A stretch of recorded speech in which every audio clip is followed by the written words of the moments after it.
Welcome to Kettlebell Corner, where strength meets theory, where we take you on a deeper dive into all things kettlebells. And in this episode, we're going to take you to paradise. All right, you're on a desert island, and all you have is every kettlebell you can imagine. But we need to round out our training. So today, we're going to talk about our top 5 exercises, movements. We'll figure out what is what and how they can complete your kettlebell training. I'm Jeremiah Waylon, and he's Roger Parks. And by the end of this, you'll have a short list that you can go off of to become superhuman-ish. What's up, Roger? How you doing? Not bad. You always surprise me in 2 ways. One, I'm never really ready for us to start recording. And then the second way is the random nonsense you say as we get started. I've got 2 tickets to paradise. Why don't you pack your bags? Let's leave tonight. Is that a cultural reference I don't get? Eddie Money, man. Come on. All right. Well, anyway, based on our audience demographic, they'll get it. Okay. Good for them.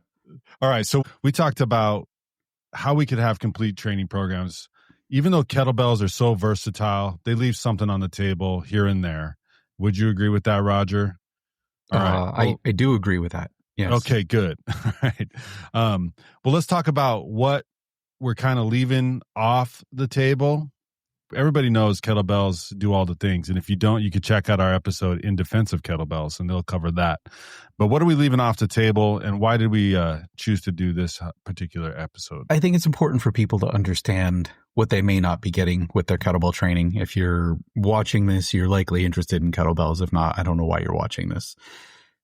We're assuming you're interested in kettlebell training. You find it effective, efficient, fun, whatever. But it doesn't do everything. And I think that there are some things that most people ought to introduce and ought to have in their workouts. And that's what we're really talking about today. You know, we set it up as a, desert island kind of thing, because once you're there, you can't get other stuff or whatever. I don't know how far we want to go with the stupid analogy. So let's just basically say these are the 5 things that you might want to consider doing, in our opinion, that you may or may not be doing in addition to your kettlebells. So, all right. Setting the table for all of this, we're assuming you're not a strength athlete, because if you're a strength athlete, then you should bring barbells, all of them, rather than kettlebells with you to your island, or you're a dum-dum. We're also assuming you're not a bodybuilder, because you probably want dumbbells and cables and machines and stuff like that. So cool.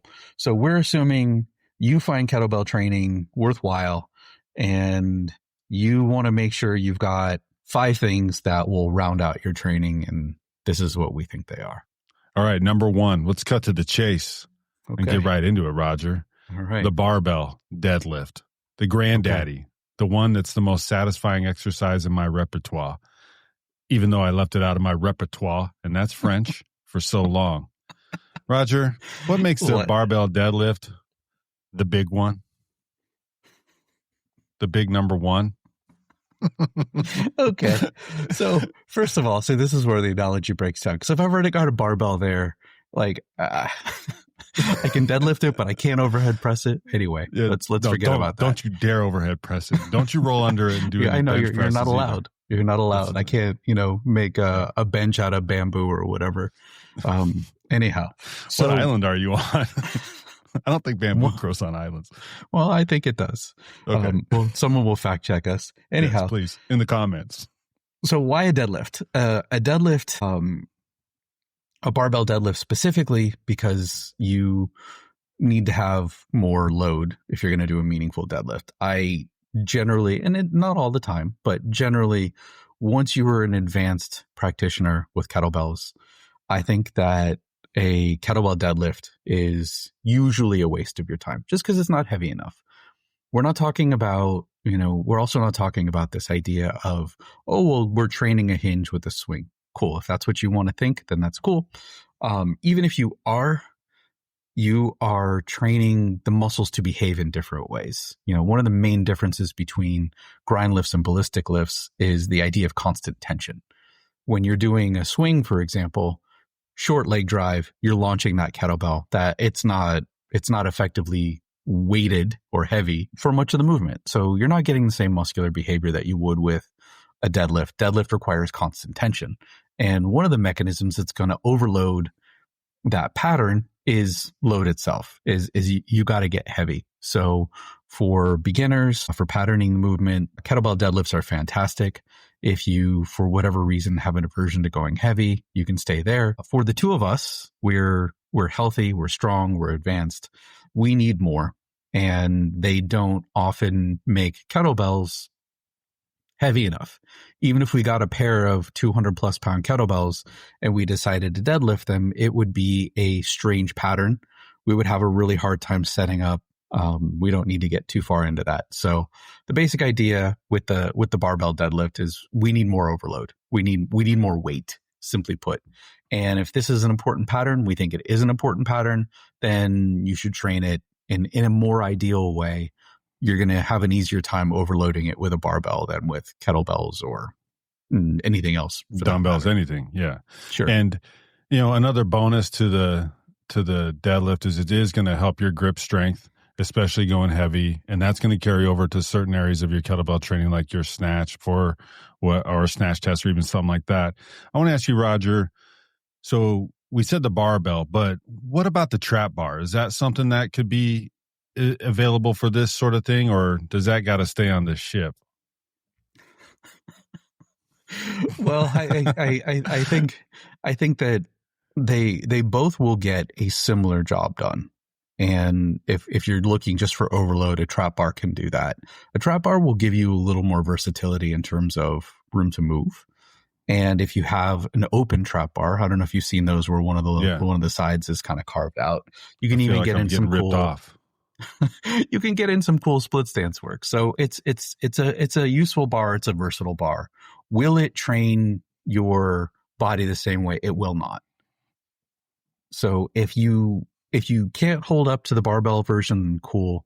But I think one of the most important factors in a successful barbell deadlift is the bar path, and keeping that bar over the foot and learning how to move your body around that line that goes up from your foot up to the top of the lift. And one of the main things, if you've gotten advanced and you started to add some load to your deadlift, is you have to get that lat engagement, which is going to be kind of middle. A lot of people think your lats are a little higher than they actually are. They do attach to the humerus, so they go high, they attach to your arms. But the bulk of that is going to be kind of the middle of your back and down. And when you get heavy, right? And I've been working, this is not something I have a ton of experience with, but I've been working on getting a heavier deadlift. And one of the things that very quickly stands out as a limiting factor is your ability to hold that bar close to you. So when you get a really, generally when I get above 300-ish pounds is when I really start to feel like, okay, my back is kicking and my lats are doing some work to keep the bar nice and tight over my feet. That translates to a huge degree to your other kettlebell moves. Once I started going heavy and supersetting that with some kettlebell snatches, I really felt a nice tight arc on the bell because I could really feel my back and its ability to control the bell. So does the trap bar, is it a decent substitute? It's a decent substitute, but you're not going to get that same activation just because your center of mass is more in line. You will have some lat activation, don't get me wrong, but it's not the same because the barbell always has to stay in front of you. And that little bit of distance that you have to manage requires greater lat activation. And I think it just is a more complete training effect that way. Excellent. And I have to agree with all those. It's the number one for a reason. Let's talk about number two. And this one, Roger, maybe you can quantify some of the exercises or what we'll be doing with it, but this is more of an implement, and that's the Mace bell, or they call it Mace bell or just Mace? Yeah, some people, Mace. Yeah, I just call it Mace. Steel club. And then you got steel club, those are a couple of things, but what we're going for that is some rotational training, not rotational turkey. So tell me why this one made the list and what are the benefits of using a Mace? Again, you have to go back to where we started. We are assuming that if you're using kettlebells, you want to get strong, but you don't necessarily want to get freaky strong. You might want to get some muscle, but you don't want to get freaky huge. this is, I think, a good tool to fill in some of the gaps. These tools work well in the frontal plane. Kettlebells do not. It's really easy to take out a kneecap. So can you do stuff in the frontal plane, which is, if you're standing in front of you and you're waving, your arm in front of your knees back and forth, side to side like that, that's the frontal plane. So if you're moving objects in that way, I think you do some really neat stuff for your body. I think that you fill in some gaps. I think that you get some good balance. You work your muscles side to side. There's some interesting oblique stuff that happens. There's some interesting rotational stabilization that happens, or you can actually rotate with the movement. But it's a really useful pattern, and you can do, or it's a really useful plane of motion to move in. So you can do things like Mace 360s, which go behind your head. Those are great for the shoulders, for the midsection, for even the sides of your hips to be able to stabilize. It's just something that doesn't get hit an awful lot really in any other in most types of work, in any other modality. You can get some of that with kettlebell training, but you don't get quite enough, which is why we included it. So, there are some swipes and some swings and some different things that you can do. The club is a pretty versatile tool, and talk about, like, especially when you start to get heavy, you can really get some killer grip strength with that as well. So I think it's worth it. I think that I notice a difference in both how well my shoulders function, how well my midsection functions. In fact, heavier Mace 360s have helped me stay in control once I start pressing a heavy bell. Because, when you get half body weight and above, one of the main things you have to manage is that lean, that side to side. And when you start getting a heavy mace going behind your head and, swiping in front of her and behind of your body, you have to really be able to tighten up laterally, side to side. And when those muscles are on and you can really find that control, you can carry that over into the press quite well. Yeah, that's some Viking stuff too. I think we share the sentiment that oftentimes we begin our training sessions or our workouts with some Mace, these 360s, particularly the heavy 360s really get it going. And obviously you work up to this stuff. It just makes you feel like you're online. You can do this check-in. Your shoulders get loose. Your core begins to activate. And even with those heavier 360s, again, you're going to work that grip, which is, important for aforementioned deadlift and all the kettlebell stuff that we're going to do, because we have so much kettlebell stuff. However, there is one glaring fault to the kettlebell itself, and this is the vertical pull. So, of course, tried and true, the pull-up is the next exercise that makes our list, number 3. And here's a fun fact for you, Roger. I used to play in a band, and we did a music festival in Pensacola Beach, Florida. We swung by the Marines booth, and your boy here, I won the pull-up contest for strongest man in the band. I racked out 19 pull-ups in front of the Marines, and they loved it. I was doing P90X at the time, so it was nothing but pull-ups, so that's why I was able to get that. But it's a valuable thing. It's a cool thing. So tell me why we're doing these pull-ups outside of being strongest man in the band, Roger. Wait, how many people were in your band? 6. And what was the next total? Oh boy, I don't even remember. Nobody remembers second place, but I think it was probably like 10 or 12 maybe. And it wasn't close. Let me just say it wasn't close. But the Marines did give us a bunch of free swag to throw out from the stage. And that's pretty cool. So this is the point where we realize that the sample size really isn't relevant to prove anything. I will have you know that I am the most handsome man in the room right now with no hair. So that's correct. Yeah. Hey, we can all agree on that. If you're not watching this, fire it up. You'll be able to see. Anyway, so we're talking about pull-ups. Yeah. Even just having the ability to hang, I mean, not even necessarily pulling up is pretty awesome. You can do some good stuff to decompress the spine, relax your shoulders in a sense, get them stronger in a sense. You can do some cool breathing, get your abs online.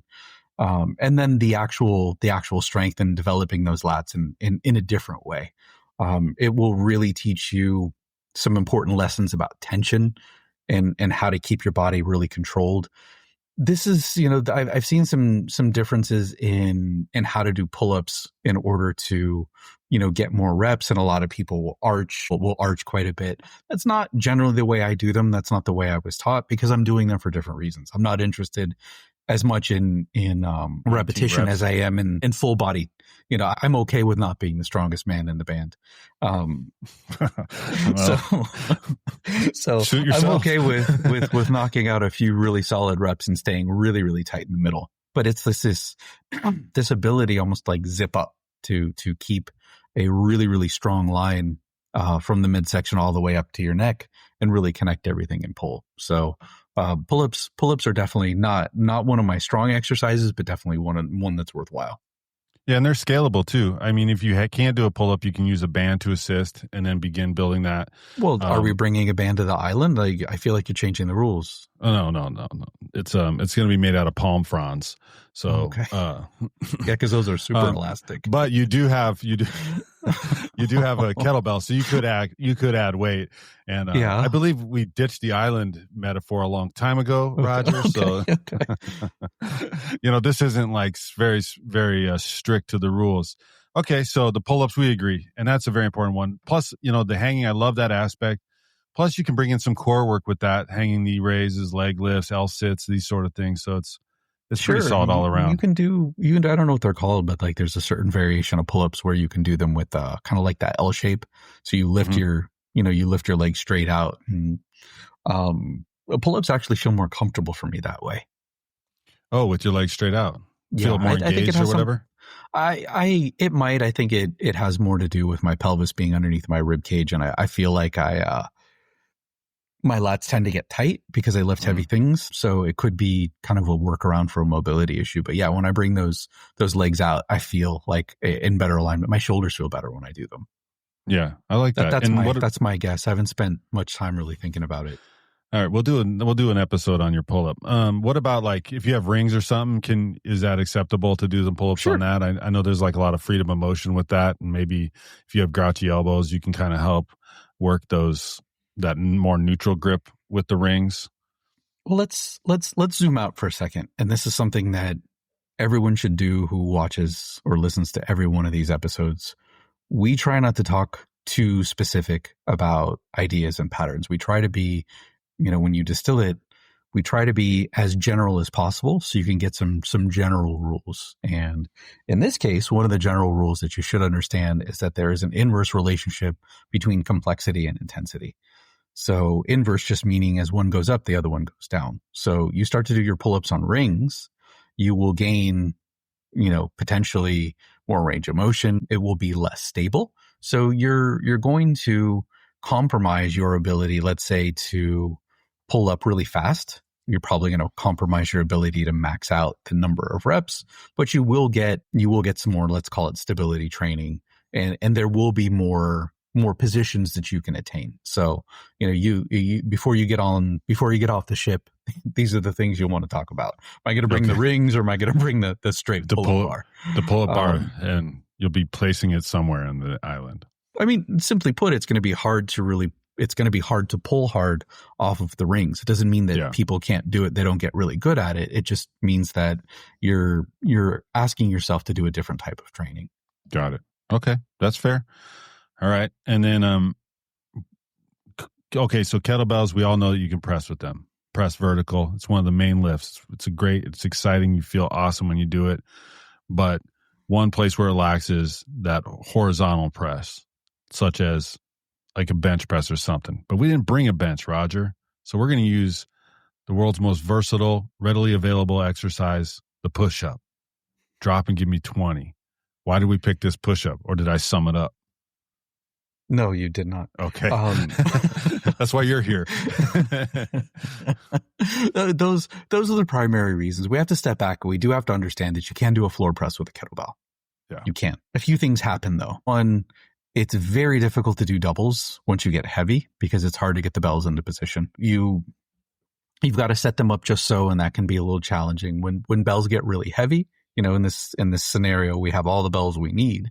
As they get really heavy, they get really tall, right? And if you don't have a bench in particular, it's really, really difficult to go through a full range of motion without your kettlebell smacking the ground. So logistically speaking, it's difficult to do doubles with a floor press. So the push-up gives you a nice bilateral pattern. So you're pushing both hands at the same time. You can't offset them if you want to do that. You can increase the speed. You can come up. You can even do a clapping push-up if you want. You can do a one-arm push-up. There's some variation there that you're not going to be able to get with a kettlebell. You also have to understand that you are not braced against the ground. The ground is not supporting you. So you have to, in a way, become your own bench. Mm-hmm. So if that's the case, then again, we're talking about that feeling of like kind of zipping up in the middle, getting really, really tight, and body control. So playing with leg angles and arm angles and all kinds of stuff. I think push-ups can give you quite a bit of versatility. And I don't think it's out of bounds to even kick your feet, up against the palm tree and do some handstand push-ups too. Yeah. Why not? I mean, it's there. Let's use the tree, even though the tree didn't make the list. All right. It was there, man, with the bamboo. It's all there. All right. So we got our push-ups everywhere. Everybody, if you got good shoulders, you can do those, and they will get it there. But we got to talk about the next thing, and it's a sort of a buzzword, but it's that zone 2 cardio development. That's number 5 on the list. Zone 2 cardio development. And let's say we're talking, something you can do in a steady state for longer than 5 minutes, aerobic training. What are we going to for that, Roger? Well, I mean, if you don't want extra equipment, you can run around the island.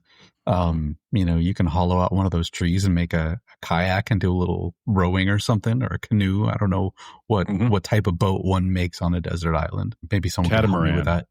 Yeah, clearly, it's the best answer. But, maybe you bring a treadmill, maybe you bring a bike.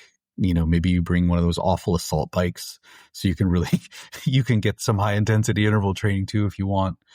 The idea is some people think you can get a true zone 2 with kettlebells. And the reality is you're going in and out of all the zones, not all of them, but many of them as you work out. And, you can manipulate them somewhat, but it's difficult to get a true steady state in that zone 2 range with kettlebells because you tend to get above that. So, people can do long bouts of kettlebell work, especially if you're getting into the kettlebell sport, which we don't know anything about. But it's really difficult to do kettlebells for the period of time someone could say run a marathon, right? Yeah. So we're really looking at the ability to train this one facet of your wellness, of your health, that is difficult to train in another way. So that's why some sort of zone 2 would make the list. And again, you could run, swim, whatever, or bring a piece of cardio equipment, whatever it is, something that can just get your heart at a particular rate, and you can keep it going there for 40 minutes plus. Do you have benefits? Do you have benefits lower than that? Yes, you do.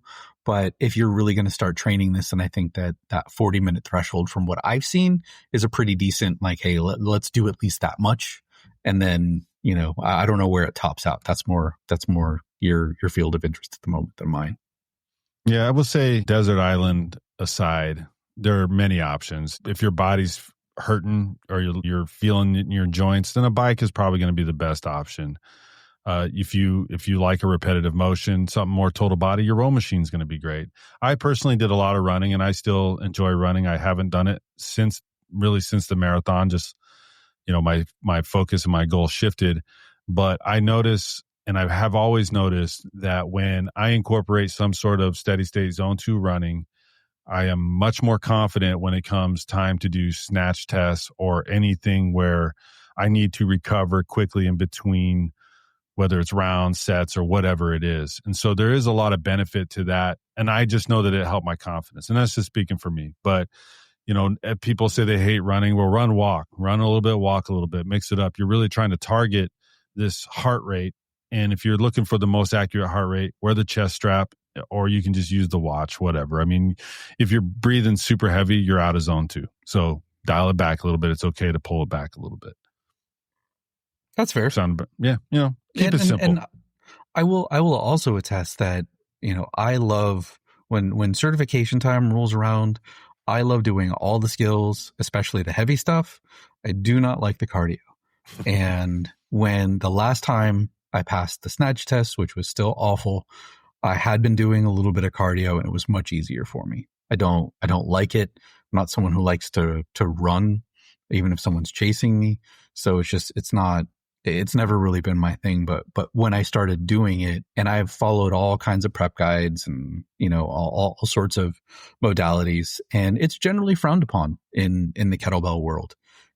Was it the dishonor of cardio? Yeah. What is it? Is that the line? Yeah, they'll make a lot of arguments for other variations of this Sure. stuff. And those arguments are stupid. Let's just call them what they're dumb.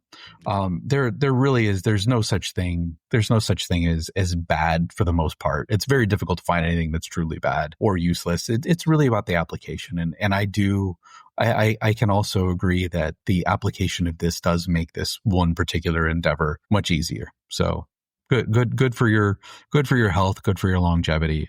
And it's something that I should be doing more of. Yeah. But probably won't. So it's like a break glass sort of thing. As needed, you're going to cram it in there and get it done. You can even add like a rucksack for just a little extra and get up in them hills.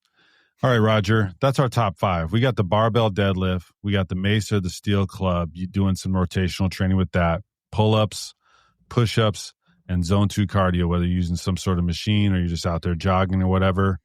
And we got an honorable mention. And I want you to reveal this honorable mention. Big reveal, Roger. This is like one of your favorite things right now, and I want you to talk a little bit about it. So what's the thing we already got that we can use a little bit more of? The barbell row. Specifically the barbell row. It's not that you can't do barbells with kettlebells, but it has to do with that line. I mean rows with kettlebells. Yeah. What did I say? Barbells with kettlebells, because you can't do barbells with kettlebells. That makes no sense. That's I'm a stupid person, back, clearly. bro. I got your back. Anyhow, yes, you cannot do rows with kettlebells the same way, because the bell has to push either it will push the bell forward over your feet a little farther than I'd like it, which makes it difficult to get your hips back to the same degree. So so you compromise the shift. You can do them inside of your feet or you can do them outside of your feet. But it doesn't feel right or natural. So some exercises like gorilla rows or split stance rows with kettlebells, those are great. No qualms there. But the sheer ability to find a really, really solid position. Now, the upright row, especially with the barbell, was an exercise that I could not figure out. Now, I started working out when I was probably in 5th grade. Me and my dad would go in the garage, and we had those shitty plastic weights that were filled with concrete. Yeah, sand, yeah. And, is it concrete? Ours were concrete inside. Okay. Yeah. Ours were concrete inside. Yeah. No, not the Olympic plates, but the tiny little, you had little spring clamps, and we had a poster with, people with their socks pulled up to their knees, and the workout was do everything on the poster. Yeah. Okay? Nice. We would do the same thing every day. Every day. No progression. No, do 3 sets of 10, 3 sets of 10, 3 sets of 10. Anyhow. So the barbell row was always an exercise that hurt my back. I couldn't get it. My dad didn't know shit about shit. So I just stopped doing it. And I wouldn't, I left it alone for a long time, but then I started realizing the potential applications.